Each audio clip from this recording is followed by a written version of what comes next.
दोस्तों, आपका स्वागत है आपके अपने चैनल नेहा क्लासेस में। आज जो हम लोग देखने वाले हैं, बहुत ही इम्पोर्टेंट टॉपिक देखने वाले हैं क्लास 11th का।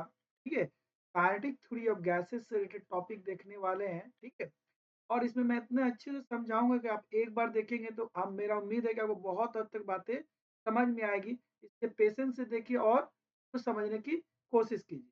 ठीक है, मेरे ख्याल से आपको अच्छे से बातें समझ में आएंगी। आज जो टॉपिक है, ये जो कार्डिक थ्योरी ऑफ गैसेस का, ये वीडियो नंबर 3 है। इसके पहले ऑलरेडी मैंने 2 वीडियो बना रखे हैं। अगर आपने वो वीडियो नहीं देखा है तो कोई ज़रूरत नहीं है, बाद में आप देख लीजिएगा। पहले आप ये देख लीजिए, अगर आपको ये अच्छा लगता है तो वो वीडियो अब मैं लिंक में दे दूँगा, आप उसको देख लीजिए। ठीक है? आज जो टॉपिक हम लोग देखेंगे उसका नाम है परफेक्ट और ideal gas equation. Perfect gas किसको कहते हैं या आइडियल गैस किसको कहते हैं और उसका इक्वेशन क्या है, उसके बारे में हम लोग बात करेंगे। इसमें हम लोग देखेंगे what is an ideal gas. Ideal gas क्या है, सबसे पहला हम लोग देखेंगे कि what is ideal gas, ideal gas किसको कहते हैं या परफेक्ट गैस किसको कहते हैं। दूसरा हम लोग देखेंगे कि right ideal gas equation, ideal gas equation क्या है। फिर हम लोग ग्राफ ड्रॉ करेंगे P B divide by mu T versus P के बीच में, और उस ग्राफ का एक रिलेशन निकालेंगे। ठीक है, तो इस वीडियो में हम लोग देखेंगे कि आइडियल गैस क्या है, आइडियल गैस का इक्वेशन क्या है, आइडियल आप देखने की कोशिश करेंगे PV divide by mu to and V P के रिस्पेक्ट में, और उस ग्राफ का रिलेशन डेवलप करेंगे। ठीक है, तो सबसे पहले हम लोग चलते हैं what is an ideal gas. ठीक है, तो देखने की कोशिश करते हैं व्हाट इज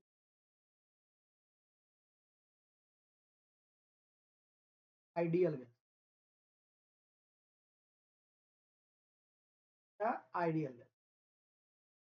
चलते देखते हैं आइडियल गैस क्या है। देखिए, तो गैस या a gas gas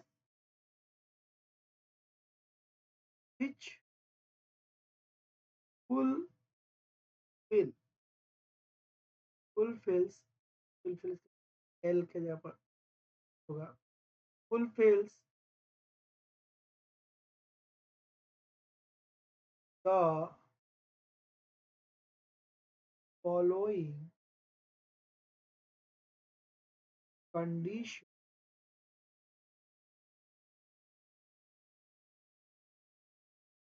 is called ideal gas or perfect gas। तो जो गैस कुछ कंडीशन को फुलफिल करते हैं, जो कि नीचे दिया गया है, तो हम लोग बोलेंगे आइडियल गैस या परफेक्ट गैस। पहला कंडीशन इसमें आता है कि वो जो हो वो मॉलिक्यूल्स आर पास। पहला क्या होगा कि द द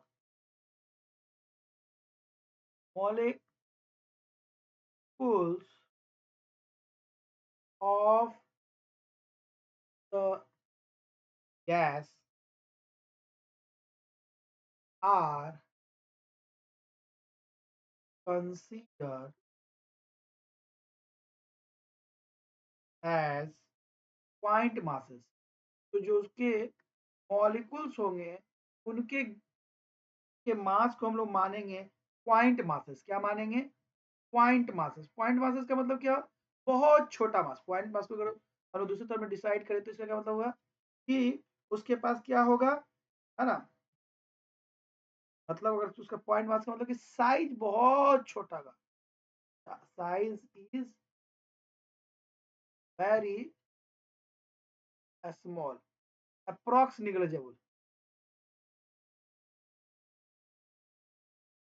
तो पहला होगा कि आइडियल गैस में जो गैस होंगे, गैस मॉलिक्यूल्स जो होंगे, उनके मास जो होगा वो पॉइंट मास माना जाएगा। मतलब मॉलिक्यूल का साइज बहुत छोटा माना जाएगा। ठीक है, लगभग निग्लिजिबल। दूसरा दूसरा क्या है, इंपॉर्टेंट है ना भाई। क्या होगा? इंटरमोलिकुलर फोर्स, इंटर मोलिकुलर, ठीक है, फोर्सेस, इंटरमोलिकुलर फोर्सेस लगभग जीरो होंगे। तो क्या होगा कि कि उनके मॉलिक्यूल के बीच में लगने वाले इंटरमॉलिक्यूलर फोर्स लगभग 0 होंगे या 0 ही मान लीजिए। तीसरा, ठीक है, ओबे ओबे ओबे गैस लॉ गैस लॉ मतलब कि चार्ल्स लॉ, क्या चार्ल्स लॉ, वाल्स लॉ, ठीक है, प्रेशर लॉ यानी गैस गैलुसेक लॉ, ये सबको ये ओबे करेंगे।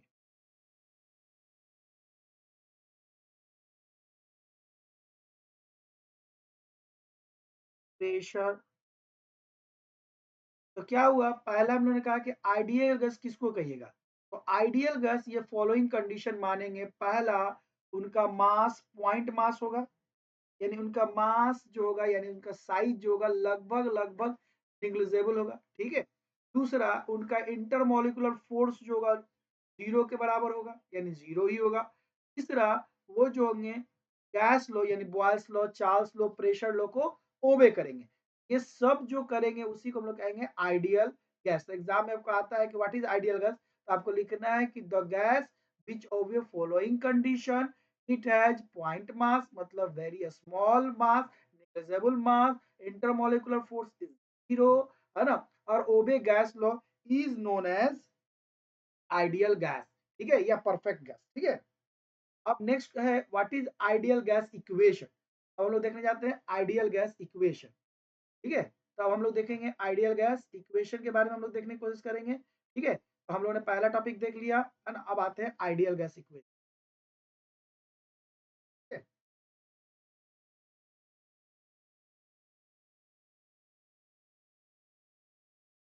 आइडियल गैस इक्वेशन, अब हम लोग देखने वाले हैं कि आइडियल गैस इक्वेशन क्या है या परफेक्ट गैस इक्वेशन क्या है। ये हम लोग देखने की कोशिश करने वाले हैं कि आइडियल गैस इक्वेशन क्या है या परफेक्ट गैस इक्वेशन क्या है, उसके बारे में हम लोग बात करेंगे, ठीक है, कोई दिक्कत की बात नहीं। देखिए, हम लोग क्या कर लेते हैं, हम लोग कंसीडर कर लेते हैं, consider n is equal to, n की जगह म्यू लिखेंगे, यहाँ पे नंबर ऑफ मोल को म्यू से दिखाएंगे, म्यू इक्वल टू मतलब number of mole equal to 1।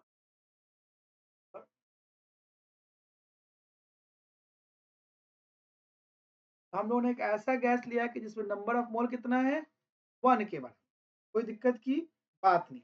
फिर हम लोग मानते हैं late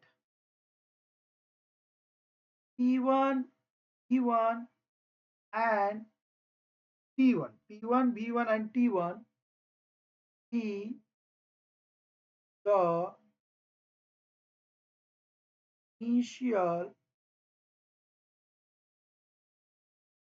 pressure, initial volume and initial temperature. मतलब हम लोग मान लेते हैं कि एक कंटेनर है, पकड़ लीजिए एग्जांपल के तौर पे, ठीक है। इस कंटेनर में नंबर ऑफ मोल जो है 1 यानी गैस मॉलिक्यूल, 1 मोल का गैस मॉलिक्यूल है, ठीक है। उसका शुरुआती प्रेशर P1 है, वॉल्यूम V1 है और टेम्परेचर T1, कोई दिक्कत की बात नहीं, ठीक है। फिर हम लोग एक दूसरा आते हैं आगे, ठीक है। हम लोग क्या कर लेते हैं कि हम लोग मान लेते हैं कि इसका फाइनल प्रेशर T2, वॉल्यूम यानी final volume, volume V2 and temperature T, ठीक है। तो हम लोग मान लेते हैं कि इसका इसी गैस का जिसका नंबर ऑफ मोल 1 था उसी का अब किसी वजह से प्रेशर, टेम्परेचर और वॉल्यूम चेंज हो गया और नंबर ऑफ मोल 1 ही रहा है। प्रेशर जो हो गया फाइनल प्रेशर P2 हो गया, वॉल्यूम V2 हो गया, टेम्परेचर T2 हो गया। ठीक है, तो हम लोगों ने क्या किया है, एक आइडियल गैस लिया है जिसका शुरू का प्रेशर, टेम्परेचर, वॉल्यूम हम लोग को पता था। फिर हम लोगों ने उसके उस वजह से जो नंबर ऑफ मोल हम लोग को पता था, फिर उसका फाइनल प्रेशर, टेम्परेचर, वॉल्यूम हम लोग को पता था। कोई दिक्कत की बात नहीं। ठीक है, तो क्या कह रहा है, हम लोग मानते हैं कि ये जो चेंज हुआ है ना, initial state to final state, हम लोग उसको मानते हैं कि 2 स्टेप में चेंज हुआ है। हम लोग क्या करते हैं, लेट द इनिशियल, है ना, state of the gas is gas is change to final state, final, है ना, टू इनिशियल से फाइनल स्टेप गया कितने स्टेप में, 2 स्टेप। कितने स्टेप में, 2 स्टेप। फर्स्ट क्या हुआ है, फर्स्ट स्टेप क्या हुआ है, step number 1, step number 1, step 1, हम लोग स्टेप 1 में मानते हैं कि क्या हुआ है कि उसका T1 टेम्परेचर जो था वो कांस्टेंट, यानी मतलब टेम्परेचर में चेंज नहीं हुआ है, तब फर्स्ट स्टेट से सेकेंड स्टेट गया है। मान लीजिए ये मेरा फर्स्ट स्टेट था, V1 T1, यहाँ से सेकेंड स्टेप पे क्या है, 2V2 T2। इस दरमियान इसका टेम्परेचर जो रहा है T1 वो कांस्टेंट रहा है, मतलब यहाँ वाला ये वाला टेम्परेचर जो है, ये टेम्परेचर चेंज नहीं हुआ है, टेम्परेचर से क्या रहा है, कांस्टेंट रहा है। क्या है, इसका टेम्परेचर कांस्टेंट रहा है। ठीक है, तो क्या हुआ है, इसका जो हुआ है वो क्या हुआ है, टेम्परेचर कांस्टेंट रहा है, तो प्रेशर चेंज हुआ है, प्रेशर चेंज हुआ है, T1 से T2 प्रेशर चेंज हुआ है, कोई दिक्कत नहीं। अब वॉल्यूम भी चेंज हुआ है, मान लेते हैं कि वॉल्यूम V1 से V1 डैश चेंज, कोई दिक्कत नहीं। तो अगर हम लोग बॉयल्स लो लगाएं, Boyle's law at constant pressure, तो क्या होगा, sorry at constant temperature, Boyle's law constant temperature लगाएंगे, T1 1 equal to T2 V1 dash, ये निकलेगा हम लोग को। तो हम लोग ने माना है कि इस पर पहला स्टेप में इसका प्रेशर कांस्टेंट रहा है, तो volume pressure sorry temperature constant है, फर्स्ट स्टेप में टेम्परेचर कांस्टेंट रहा है, तो प्रेशर जो हुआ है वो P1 से P2 हुआ है, वॉल्यूम जो हुआ P1 से P1 डैश हुआ है, या चाहे P1 से P प्राइम हुआ है, P1 प्राइम हुआ है, ये कोई दिक्कत की बात नहीं। तो अगर हम लोग देखें तो बॉयल्स लॉ क्या कहेगा, P1 V1 equal to P2 V1 prime या V1 डैश, कोई दिक्कत की बात नहीं है। तो यहाँ से V1 प्राइम या V1 डैश हम लोग को मिलेगा, V1 V1, ये हम लोग को मिले, यहाँ से हम लोग को ये मिले, कोई दिक्कत की बात, यहाँ से हम लोग को कोई दिक्कत की बात नहीं। फिर हम लोग आते हैं आगे, तो समझने की कोशिश करते हैं। अब मान लेते हैं स्टेप 2, क्या मान लेते हैं, स्टेप 2, फर्स्ट स्टेप में तो हम लोगों ने ये किया था, स्टेप 2 मानते हैं,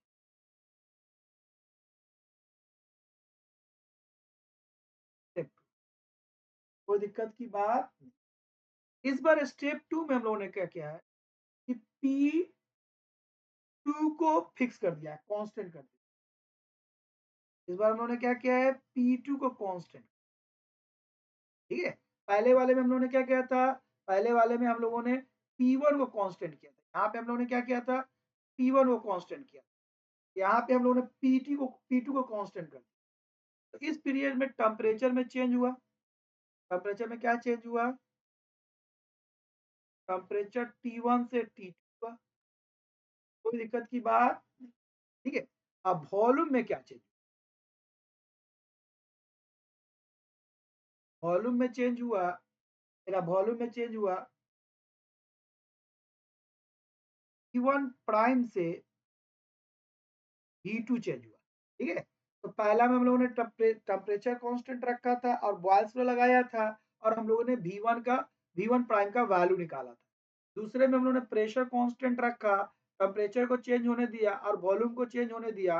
तो अब हम लोग क्या करेंगे, चार्ल्स लॉ का यूज करेंगे, चार्ल्स लॉ का यूज करेंगे, ठीक है। बॉयल्स लॉ पहला में यूज किया क्योंकि टेम्परेचर कांस्टेंट था, अभी प्रेशर कांस्टेंट है इसलिए चार्ल्स लॉ को यूज करेंगे, ठीक है। अभी हम लोग क्या यूज करेंगे, चार्ल्स लॉ, ठीक है। अभी हम लोग चार्ल्स लॉ यूज करेंगे, चार्ल्स लॉ यूज करने से क्या होगा, हमारा T1 पहला तो V1 प्राइम था, लोग का वॉल्यूम, तो उस वक्त टेम्परेचर कितना था T1 divided by T1। Charles law तो यही कहता है, चार्ल्स लॉ क्या कहता है, V divided by VT equal to constant, ये तो कहता है,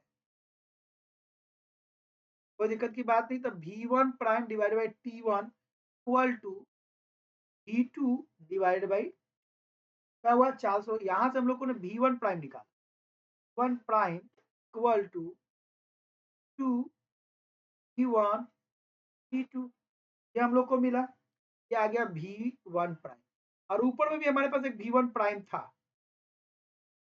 अगर देखें इक्वेशन नंबर 1 में भी, अगर मैं इक्वेशन नंबर इसको 1 मान लूं, यहाँ पे भी हमारे पास V1 प्राइम का एक वैल्यू था, दोनों ही V1 प्राइम का वैल्यू है, इक्वेशन नंबर 1 और इक्वेशन नंबर 2।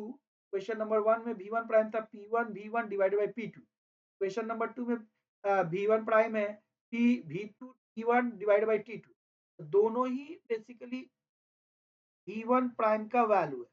हम दोनों को क्या कर सकते हैं, इक्वेशन नंबर 1 और इक्वेशन नंबर 2 को इक्वल कर सकते हैं, तो लिख सकते हैं कि फ्रॉम इक्वेशन 1 एंड 2, इक्वेशन 1 में कितना था, हमारा इक्वेशन 1 में V1 का वैल्यू था, V1 प्राइम का वैल्यू था P1 डिवाइडेड बाई P2, और इसका वैल्यू था V1 प्राइम का इक्वेशन नंबर 2 में V2 P1 divided by P2, कोई दिक्कत की बात नहीं। मैं इस P1 को साइड चेंज कर देता हूं और इस P2 को साइड चेंज कर, तो मुझे क्या मिलेगा, मुझे मिलेगा, साइड चेंज करूंगा तो P1 P1 divided by P1 equal to P2 P2 divided by T, यही तो हम लोग को मिलेगा, यही तो हम लोग को मिलेगा, कोई दिक्कत की बात नहीं। इसका मतलब हुआ कि P1 V1 divided by T1, P2 V2 divided by T2, ये हम लोग को बता रहा है कि बेसिकली हमारा क्या कांस्टेंट हुआ, हमारा कांस्टेंट हुआ basically T T divided by T equal to constant, यही तो हम लोग को मिला। तो हम लोगों ने बॉयल्स लॉ और चार्ल्स लॉ के हेल्प से एक गैस लॉ डेवलप किया, P divided by T equal to constant for 1 mole, इसके लिए फॉर 1 मोल, ठीक है, कोई दिक्कत की बात नहीं, है ना। इसको मान लें इक्वेशन नंबर 3 मान लेते हैं। ये जो कांस्टेंट आया है का एक नाम है, उसका नाम है यूनिवर्सल गैस कांस्टेंट, इसको आर से दिखाते हैं, एक नाम है यूनिवर्सल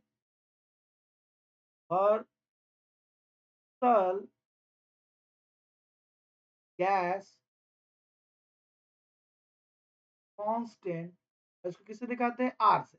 तो हम लोग इसको और थोड़ा सा और अच्छे से लिखना चाहें तो इस यूनिवर्सल गैस कांस्टेंट आर का हम लिख सकते हैं Eb divided by T equal to R, जो कि आर क्या है, यूनिवर्सल गैस कांस्टेंट है, कोई दिक्कत की बात नहीं है। और यही जो है हमारा basically perfect ideal gas equation है या आइडियल गैस इक्वेशन है, ठीक है। यही हम लोग कहलाता है आइडियल गैस इक्वेशन। इसी को हम लोग नाम देते हैं आइडियल गैस इक्वेशन। तो यहाँ तक हम लोगों ने देखा कि यह आइडियल गैस इक्वेशन, कोई दिक्कत की बात नहीं है। तो यहाँ तक हम लोगों ने देखा कि PV divided by T equal to R, R जो है कि यूनिवर्सल गैस कांस्टेंट है और ये कहलाता है आइडियल गैस इक्वेशन फॉर 1 मोल। अगर मान लेते हैं if number of mole is new, तो हमारा क्या हो जाएगा, तब हमारा हो जाएगा पीबी, कोई दिक्कत की बात, PB divided by T is equal to R, यानी कि PB is equal to new R T. और ये हो गया ideal gas equation for n mole of the gas. This is called ideal gas equation for 1 mole of the gas. कोई दिक्कत की बात नहीं, ठीक है। तो ये हम लोगों ने देखा ideal gas equation for 1 mole of the gas. तो अभी तक हम लोगों ने क्या क्या देखा, अभी तक हम लोगों ने जो जो देखा उसको जस्ट एक बार रिकैप कर देता हूँ, फिर आगे जाऊंगा। मेरा पढ़ाने का तरीका यही है कि थोड़ा चीजों को रिकैप करते हुए चलो, ताकि बच्चों को एक बार वीडियो में समझ में आए। तो हम लोगों ने बात किया था कि हम लोग इस वीडियो में क्या देखेंगे, एन आइडियल गैस इक्वेशन हम लोगों ने देख लिया, सॉरी आइडियल गैस क्या है हम लोगों ने देख लिया, और आइडियल गैस इक्वेशन क्या है, ये दो चीजें हम लोगों ने देख लिया, ठीक है। ये दो चीजें हम लोगों ने कर लिया। और आइडियल गैस किसको कहते हैं ये मैंने आपको बताया है। आइडियल गैस के क्या होना चाहिए, उनके बीच में 3-4 कंडीशन होना चाहिए। पहले वो बहुत छोटे होना चाहिए, यानी कि पॉइंट मास का होना चाहिए, साइज लगभग निजेबल होना चाहिए। दूसरा इंटरमोलिकुलर फोर्स 0 होना चाहिए, और वो गैस लो को ओबे करे बॉयल्स लो और चार्ल्स लो और प्रेशर लो। फिर हम लोगों ने देखा कि आइडियल गैस इक्वेशन क्या है। हम लोगों ने देखा कि आइडियल गैस इक्वेशन में हम लोगों ने माना कि नंबर ऑफ मोल कितना है, 1 है, और शुरुआती तौर पे उनका प्रेशर है P1, भी टेम्परेचर है T2, बाद में उनका जो प्रेशर था वो P2 हो गया, वॉल्यूम V2 हो गया, टेम्परेचर T2 हो गया, और दोनों ही कंडीशन में इसका नंबर ऑफ मोल क्या है, 1 है, ठीक है। फिर हमने कहा कि इसको दो स्टेप में ले जाते हैं। पहले स्टेप में हम लोगों ने क्या किया, उसका टेम्परेचर को कांस्टेंट रखा और प्रेशर में चेंज किया P1 टू P2, और वॉल्यूम में चेंज किया V1 टू V1 प्राइम, हम लोगों ने चेंज किया। तो फिर हम लोगों ने बॉयल्स लो क्या है, हम लोग जानते थे कि बॉयल्स लो का हम लोग किसको कहते हैं, बॉयल्स लो हम लोगों ने पढ़ा था, है ना, प्रीवियस वीडियो में। पीबी इक्वल टू कांस्टेंट, यही तो था बॉयल्स लो। हम लोगों ने PV equal to constant Boyle's law का यूज किया, और हम लोगों ने दिखाया कि P1 V1 equal to P1 P2 V1 prime. यहाँ से मैंने V1 प्राइम का ये वैल्यू निकाला, ये था हमारा V1 प्राइम का वैल्यू। और इस V1 प्राइम के वैल्यू से हम लोगों ने निकाल के दिखाया कि V1 प्राइम का एक्चुअली में कितना वैल्यू आएगा। तो V1 prime is equal to P1 V1 divided by P2। फिर हम लोगों ने स्टेप 2 लिया थी, तो स्टेप 1 हम लोगों ने माना था, क्योंकि हम लोगों ने माना कि इस इक्वेशन को 2 स्टेप में दिखाना है। फिर हम लोगों ने क्या किया, स्टेप 2 लिया। स्टेप 2 में हम लोगों ने माना कि इस बार प्रेशर कांस्टेंट है और वो प्रेशर P2 कांस्टेंट। तो इस बार हमारा क्या हुआ, T1 चेंज हुआ, T1 से T2, वॉल्यूम चेंज हुआ V1 प्राइम से V2 प्राइम। फिर हम लोगों ने चार्ल्स लॉ निकाला। चार्ल्स लॉ क्या होता है, D divided by T is equal to constant, यही तो चार्ल्स लॉ होता है।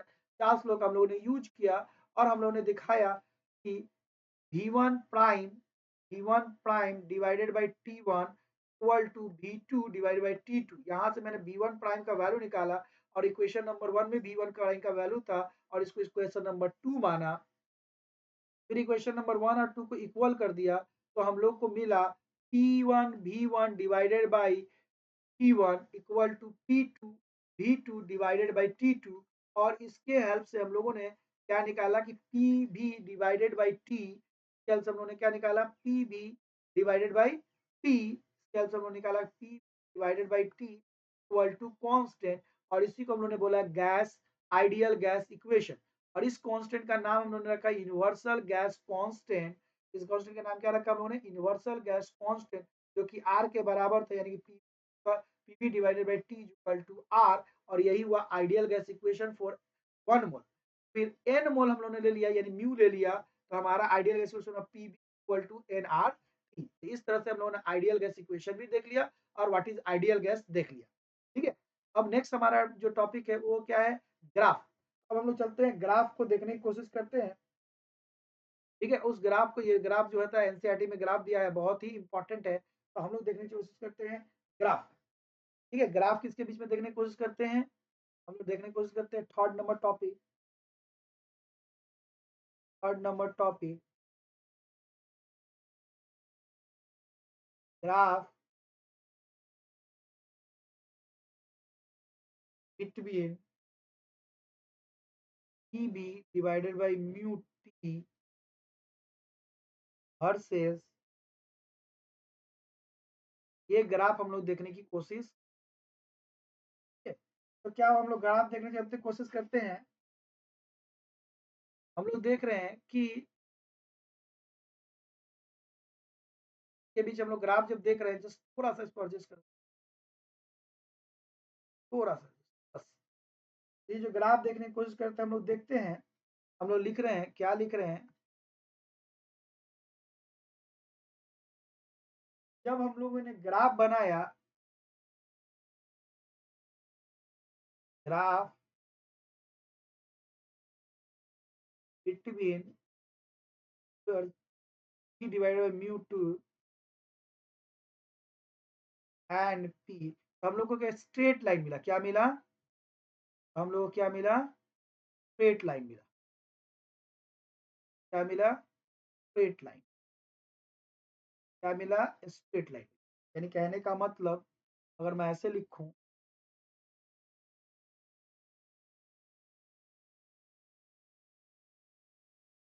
और इधर मैं P देखा हूं एटमॉस्फेयर, P का यूनिट एटमॉस्फेयर में है, और इधर मैं देखा हूं PV टू टी, कोई दिक्कत की बात नहीं, क्या जिसका यूनिट है, क्या यूनिट है, पर मोल पर कैल्विन से देखता हूं, तो हम लोग को ग्राफ कैसा मिला, आइडियल गैस का ग्राफ ऐसा कुछ स्ट्रेट लाइन, ये आइडियल गैस का ग्राफ हम लोग, आइडियल गैस का, ये कोई दिक्कत की बात, कोई दिक्कत की बात नहीं।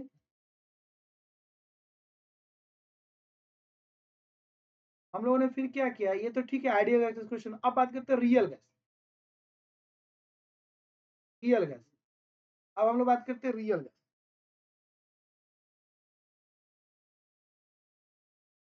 क्या करते हैं, रियल,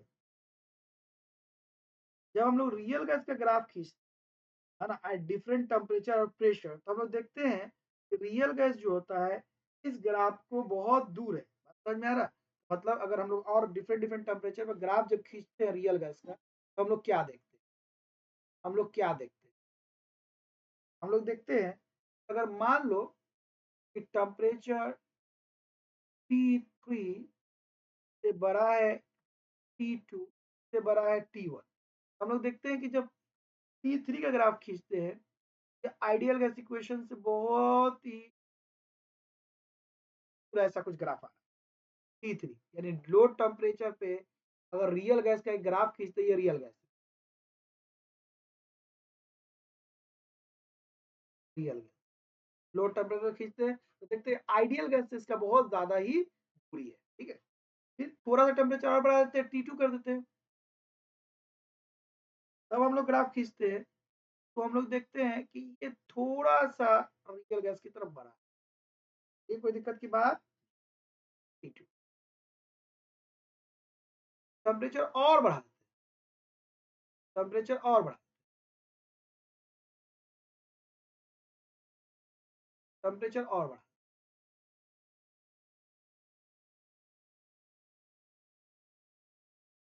इस बार हम लोग देख रहे हैं ये लगभग, ये हाई टेम्परेचर पे और ये लो प्रेशर पे, क्योंकि जैसे ही प्रेशर हाई हो रहा है ये आइडियल गैस को क्रॉस कर जाएगा, हाई टेम्परेचर और लो प्रेशर पे हम लोग देख रहे हैं कि रियल गैस जो है का ग्राफ इस आइडियल गैस के ग्राफ के अप्रोच कर रहा है, तो रियल गैस जो और आइडियल गैस के ग्राफ में क्या हो रहा है, अप्रोच कर रहा है, मतलब कि हाई टेम्परेचर पे क्या होता है, a real gas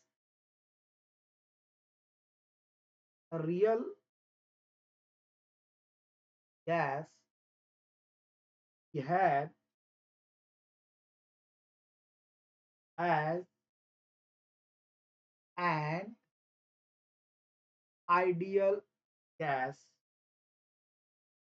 at high temperature, high temperature, ये जो कि यहाँ पे T1 है, and low pressure, and low pressure. तो हम लोगों ने देखा आइडियल गैस इक्वेशन जो था वो इस तरह से एक स्ट्रेट लाइन था,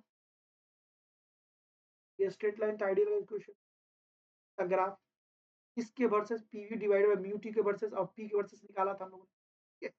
मगर रियल गैस का टेम्परेचर, अगर रियल गैस का ग्राफ खींचे हैं, अगर लो टेम्परेचर पे आइडियल गैस से बहुत दूर है, और थोड़ा सा टेम्परेचर बढ़ा के खींचे हैं तब भी आइडियल गैस से दूर है, टेम्परेचर बहुत हाई कर दिए हैं तब रियल गैस का ग्राफ आइडियल गैस के ग्राफ से फर्क पड़ा। और उस वक्त प्रेशर लो रखना, जैसे ही प्रेशर हाई हो जा रहा है, यहाँ पे प्रेशर बढ़ जा रहा है इस एरिया, वैसे ही ये आइडियल गैस को क्रॉस कर जा रहा है। मतलब एक रियल गैस आइडियल गैस में कब कन्वर्ट होगा या आइडियल गैस के पास कब हो जाएगा, तो रियल गैस आइडियल गैस की तरफ बिहेव करने लगेगा जब टेम्परेचर बहुत हाई होगा और प्रेशर बहुत लो होगा। तो रियल गैस कैसा बिहेव करेगा, आइडियल गैस की तरफ बिहेव करने लगेगा। ठीक है, तो यहां तक आपको समझ में आया। ठीक है, अब इसका लास्ट टॉपिक देखते हैं, यूनिट ऑफ आर। क्या देखते हैं, unit of R, unit of R. और थोड़ा सा इसको ठीक कर दूं,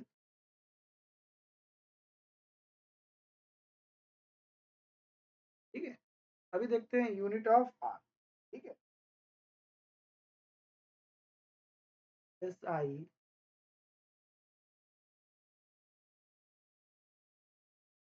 आर, यानी कि यूनिवर्सल गैस कांस्टेंट का यूनिट देखने की कोशिश कर। ठीक है, कोई दिक्कत की बात नहीं। हम लोगों ने अभी देखा E B equal to R T, तो यहाँ से अगर मैं आर का वैल्यू निकालो, R equal to E B divided by, कोई दिक्कत की बात नहीं। हम अच्छे से जानते हैं, हम लोगों ने पढ़ा भी था, बी इक्वल टू वर्क, और वर्क का ऐसा यूनिट क्या होता है, तो यहाँ पे हो जाएगा इसका जो, और म्यू मतलब मोल, और इसका यूनिट ऐसा यूनिट मोल ही होता है, और टी मतलब टेम्परेचर, इसका ऐसा यूनिट होता है कैल्विन, कैल्विन का आ गया जूल पर मोल पर कैल्विन, आर का यूनिट। कोई दिक्कत की बात है, ये हो गया आर का यूनिट पर मोल पर, कोई दिक्कत की बात। अब आर के बारे में थोड़ा और देखने की कोशिश करते हैं, value of universal gas constant, R का वैल्यू देखने की, ठीक है।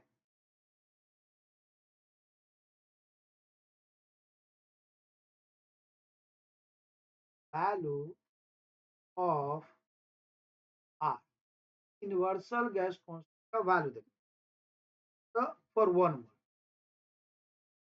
Four is equal to one. अभी हम लोगों ने देखा था P is equal to R T, क्योंकि वन मोल है इसलिए मेरा हो जाएगा P is equal to R T, R is equal to हो जाएगा P डिवाइडेड बाई टी, ये हो जाएगा आर का वैल्यू। कोई दिक्कत की बात नहीं, ये हो जाएगा आर का वैल्यू, कोई दिक्कत की बात नहीं, ये हो गया आर का वैल्यू। अब हम लोग इस आर का नॉमरिकल वैल्यू रखते हैं eight normal temperature and pressure, eight normal temperature, T is equal to 270 pressure, normal pressure, normal pressure E is equal to 76 centimetre of mercury, या थोड़ा और इसको हम लोग बड़ा कर दें, ठीक है, तो ये हो जाएगा 1.213 10 to power 5 न्यूटन पर मीटर स्क्वायर। ये कोई दिक्कत की बात नहीं है ना। अब वॉल्यूम, नॉर्मल प्रेशर वॉल्यूम क्या होता है, 1 मोल का volume of 1 gas E is equal to 22.4 litre. कोई दिक्कत नहीं। तो अगर मीटर क्यूब बदलेंगे तो 22.4 इंटू 10 to power-, कोई दिक्कत की बात नहीं। अब आर का वैल्यू पुट करें, आर इक्वल टू पी का वैल्यू कितना है, ये वाला वैल्यू है हमारे पास, ये 1.013 इंटू पावर 5, ये वाला वैल्यू है 22.4 इंटू 20, ठीक है, ये वाला वैल्यू 23 छोड़ दिया हो पर मोल पर केल्विन, सॉल्व करके तो यही आएगा, इसलिए मैंने वो छोड़, कोई दिक्कत की बात। अब वैल्यू पुट करके जब मैंने इसको सॉल्व किया तो ये आया 8.31 जूल पर मोल पर केल्विन। ये जो हो गया हमारा, क्या हो गया, ये हमारा आ गया क्या, आर का वैल्यू। इस तरह से हम लोगों ने देख लिया कि आर का वैल्यू क्या है और आर का वैल्यू कैसे काम करता है, ये कोई दिक्कत की बात नहीं, ठीक है। अब एक लास्ट हम लोग देख लेते हैं बुजमैन कांस्टेंट, क्या, बुजमैन कांस्टेंट, ताकि आगे के नॉमेरिकल में हमको मदद करे, ठीक है? अभी हम लोग देखने जा रहे हैं बुजमैन का, ठीक है, अभी हम लोग देखने जा रहे हैं बुजमैन को।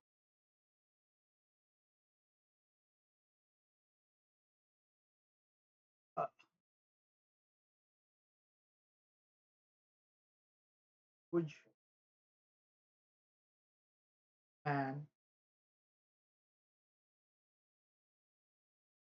कांस्टेंट,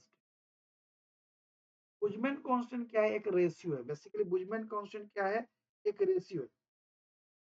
बेसिकली इसको कैसे डिफाइन करते हैं, हम लोग डिफाइन करते हैं रेशियो ऑफ गैस कांस्टेंट, यानी universal gas constant, gas universal gas constant, universal gas constant R for 1 mole of an ideal gas to the Avogadro number, Avogadro number known as Buchmann and constant। तो बुजमैन constant को हम लोग दिखाते हैं के से, या के बी से भी दिखाते हैं, K B is equal to R divided by N A, यहाँ पे आर जो है गैस कांस्टेंट है, ए जो है कार्डो नंबर। गैस कांस्टेंट का वैल्यू कितना था, हम लोगों ने देखा था 8.31 जूल पर मोल पर कैल, और इसका है गार्डन नंबर होता है 6.02 10 टू पावर 23, ठीक है, पर मोल। कोई दिक्कत की बात नहीं, तो हम लोग देखने की कोशिश करते हैं, तो देखने की कोशिश करते हैं। तो सॉल्व कर देते हैं। सॉल्व करें कितना आएगा 1.38 इंटू 10⁻⁻23 और ये मोल से मोल कट गया और क्या, कोई दिक्कत की बात नहीं। अब एक लास्ट और देख लेते हैं हम लोग, dimension of R. Dimension of dimension of R, और हम लोग देख लेते हैं डायमेंशन ऑफ आर। ठीक है, अब हम लोग लास्ट देख लेते हैं dimension of R. Dimension of R देखेंगे, अभी हम लोगों ने देखा था T is equal to R T, तो आर फॉर आर मतलब 1 यूनिट डिवाइडेड बाई टी। और अभी मैंने देखा था पी मतलब work done divided by T, और वर्क डन का क्या होता है एम एल माइनस -2 टाइम के लिए टी। ये हो जाएगा हमारा, है ना, कोई दिक्कत की बात नहीं। ओह ये टाइम नहीं है, ये टेम्परेचर है। ठीक है, तो यहाँ के लिए हो जाएगा, हाँ कहाँ उल्टा हो गया, ये है टेम्परेचर, टेम्परेचर के लिए होता है केल्विन। याद रखेंगे टाइम नहीं था, टेम्परेचर था, इसलिए मैंने टाइम के लिए टेम्परेचर था, याद रखेंगे। तो यहाँ पे हो जाएगा M L square minus per kelvin, ये हो गया मेरा आर का वैल्यू। तो इस तरह से आज का वीडियो हम लोगों ने समाप्त किया। अगर आपको ये वीडियो अच्छा लगता है तो प्लीज़ मेरे चैनल को सब्सक्राइब कीजिए, लाइक कीजिए, अपने दोस्तों के साथ शेयर कीजिए, दोस्तों के साथ बांटने से ज्ञान बढ़ता है ना। और अगर आपको और कुछ भी चाहिए तो आप इस नंबर पर कांटेक्ट कर सकते हैं, हम लोग जवाब देने की कोशिश करेंगे। ठीक है, और offline class salt lake sector 1 में हम लोग चलता है कोलकाता में, इसके लिए भी आप कांटेक्ट कर सकते हैं। मेरा वीडियो देखने के लिए धन्यवाद, आपका दिन शुभ हो। ठीक है, आपका दिन शुभ हो, धन्यवाद। और आज फिर मिलते हैं नए वीडियो में, तब तक के लिए आप अपने सेहत का ध्यान रखिए और खूब मन लगा कर पढ़िए। धन्यवाद, थैंक यू।